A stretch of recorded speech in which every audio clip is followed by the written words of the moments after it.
Olá, seja muito bem-vindo ao programa Fé em Ação. Nosso programa tem o apoio da Federação dos Empresários Adventistas do Brasil. E você já sabe, todos os domingos, sempre à 13h, a gente vai estar junto aqui na TV Novo Tempo para ver lindas histórias, experiências de pessoas que tiveram suas vidas transformadas através de projetos apoiados pela fé. Você quer participar do nosso programa e ficar mais próximo da gente? Então acesse nossas redes sociais. Nosso blog é novotempo.com/Fé em Ação. No blog você encontra todos os vídeos do nosso programa e links que podem ajudar você a conhecer melhor a federação. Você já ouviu falar da janela 1040? Esse é um termo usado para identificar áreas que vão do oeste da África até a Ásia. Nessa região vive o maior número de habitantes não cristãos. São mais de 3 bilhões de pessoas em 62 países que nunca ouviram falar sobre Jesus. É nessa faixa que se concentram os adeptos das 3 maiores religiões do mundo, além do cristianismo. No caso, o islamismo, hinduísmo e budismo. 60% da população do planeta vive nessa área chamada Janela 1040. É nesse lugar, onde menos de 1% da população é cristã, que vamos conhecer a atuação do projeto IDGO, uma organização religiosa sem fins lucrativos, formada por voluntários que tem o objetivo de levar o amor de Deus a todas as pessoas do mundo. Acompanhe. Final de 2010, num final de semana de 10 a 12 de dezembro de 2010, que houve a fundação aqui no Brasil de uma organização que nós chamamos Organização Irmã do Gospel dos Estados Unidos. For 20 years, Gospel Outreach has focused on building awareness of the need in the 1040 window, in addition to raising funds to support indigenous workers. Gospel Outreach Canada and Gospel Outreach Brazil have joined in this method of telling the world about Jesus. A sigla IDGO foi escolhida porque o ID faz parte do mandato de Cristo Jesus, que nos mandou ir a todo mundo. Diz ele, ide a todo mundo e pregai o Evangelho a toda criatura, nação e língua. E o GO foi de Gospel Outreach do Brasil, que agora somos considerados uma filial do Gospel dos Estados Unidos. E quando foi organizada a questão do ID, eu assisti não a primeira reunião, já a terceira ou quarta, que já passaram a ser aqui, eu passei a assistir com esse interesse de ver que isto se tornasse uma realidade aqui no Brasil também. Porque ao ouvir os relatórios da entidade americana, eu me entusiasmei. E os relatórios que já ouvimos aqui demonstram que nos Estados Unidos e hoje também no Canadá, esses sistemas de usar elementos dos países que têm necessidade sendo treinados e eles mesmos lá se desenvolverem, é alguma coisa maravilhosa, porque fica muito mais barato, muito mais econômico e um rendimento talvez mais efetivo. Porque quando as pessoas são orientadas por leigos, elas parecem que são mais suscetíveis a aceitar do que um que vem de fora para conversar com ele, às vezes tentando impor certas condições. A questão não é de impor, a questão é de aceitar, de compreender. E quando pessoas leigas trabalham com companheiros, são amigos entre amigos, e não um superior. E isso pode ser feito com um custo menor, ajudando inclusive pessoas do local a terem algum trabalho rentável e ajuda também na disseminação e traz resultados. Approximately 2,200 workers are sponsored through Gospel Outreach and its sister organizations. The workers are hired and trained by Adventist mission offices and can be funded for an average of $150 per month. The mission of gospel outreach is to continue working with the Seventh-day Adventist Church by sponsoring workers who will introduce people to Jesus in the 1040 window. Quando o IDGO foi estabelecido aqui no Brasil, havia um jovem surdo de São Paulo que estava presente.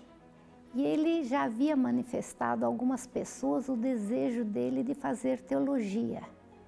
Então foi logo do primeiro encontro que se estabeleceu que o IDGO pagaria seus estudos para que ele fizesse teologia, porque temos uma grande população de surdos aqui no Brasil.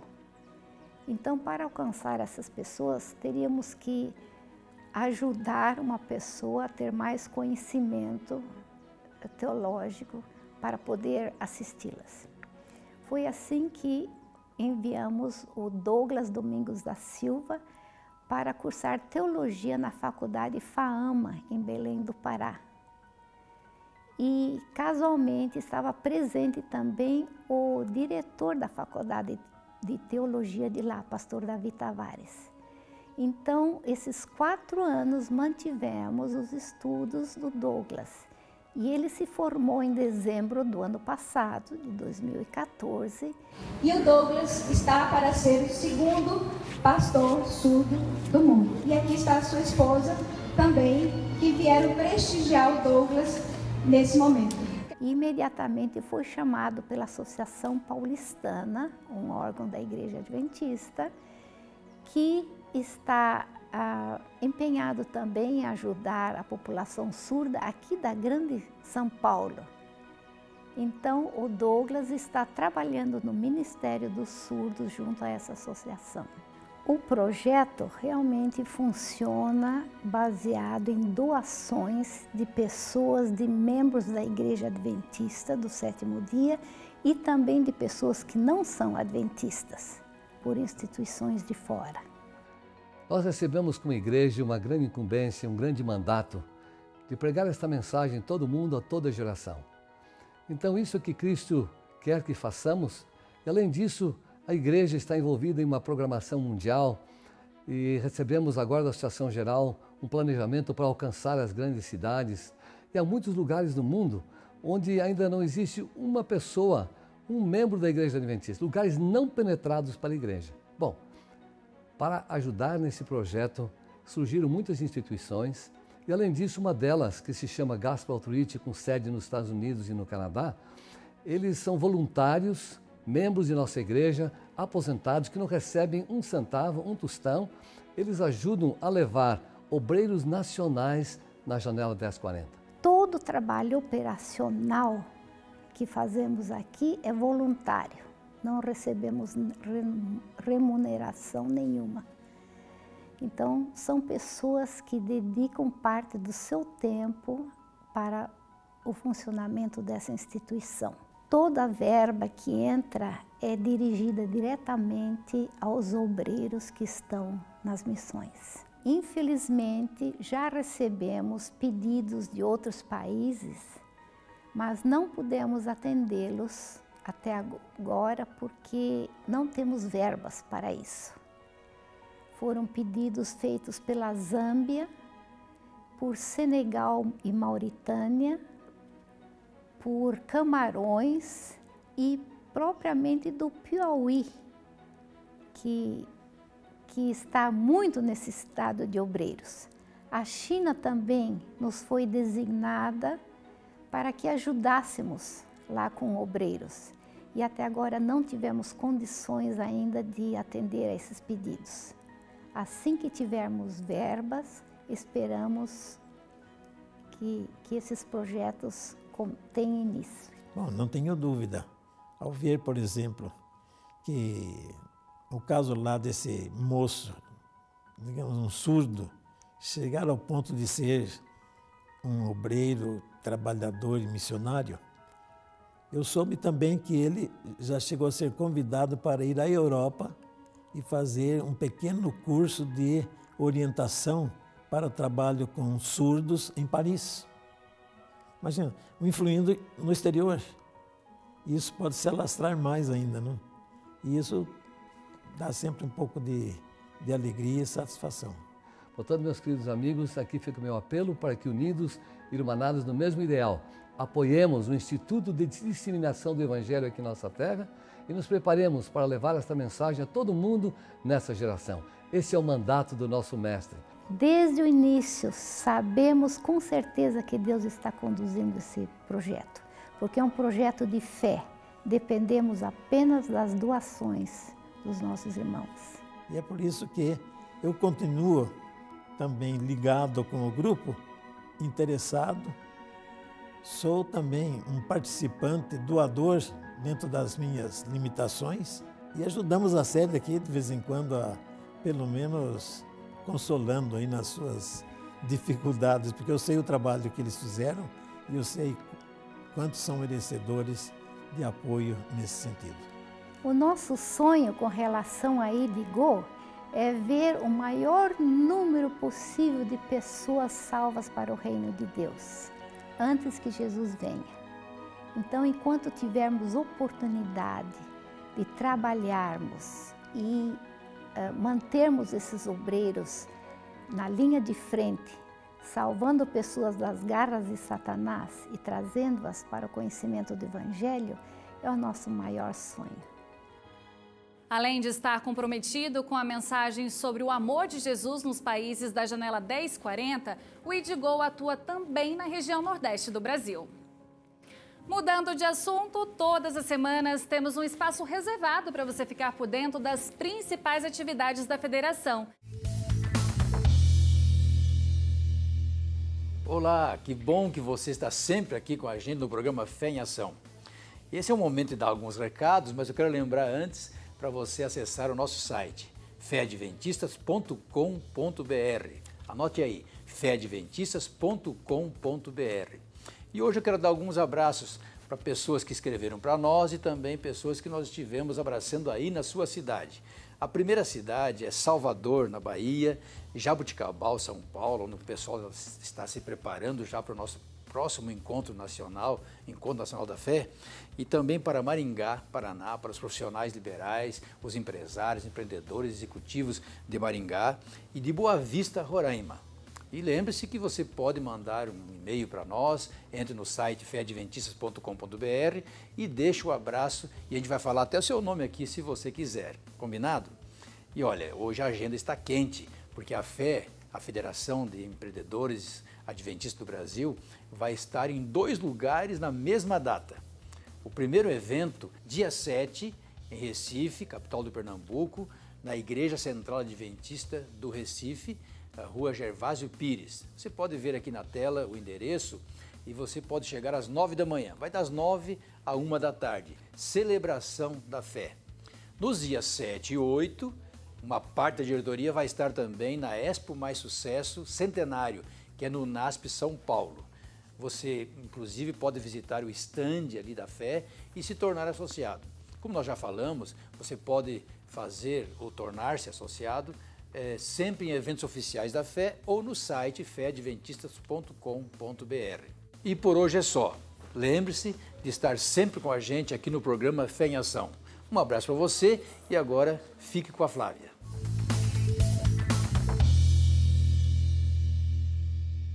Obrigada, Siloé, pelas informações. Até a próxima semana. Fique ligado, o programa Fé em Ação volta em instantes.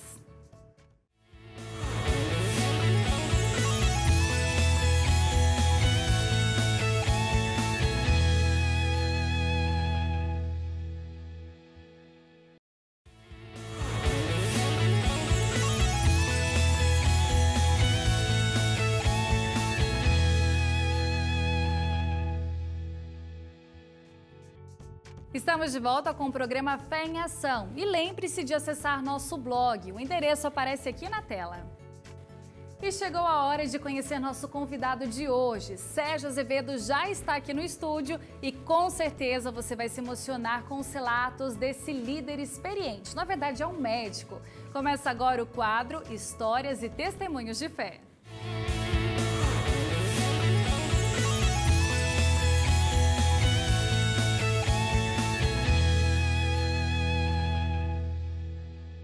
Obrigado, Flávia. No nosso espaço, hoje estamos recebendo uma pessoa muito especial, que também vai compartilhar histórias e dar o seu testemunho. Conosco, tenho a honra de receber o colega e amigo Dr. Elias Morsch. Ele é médico, cirurgião geral e ginecologista, mora na querida cidade de Porto Alegre. Obrigado por ter vindo aqui.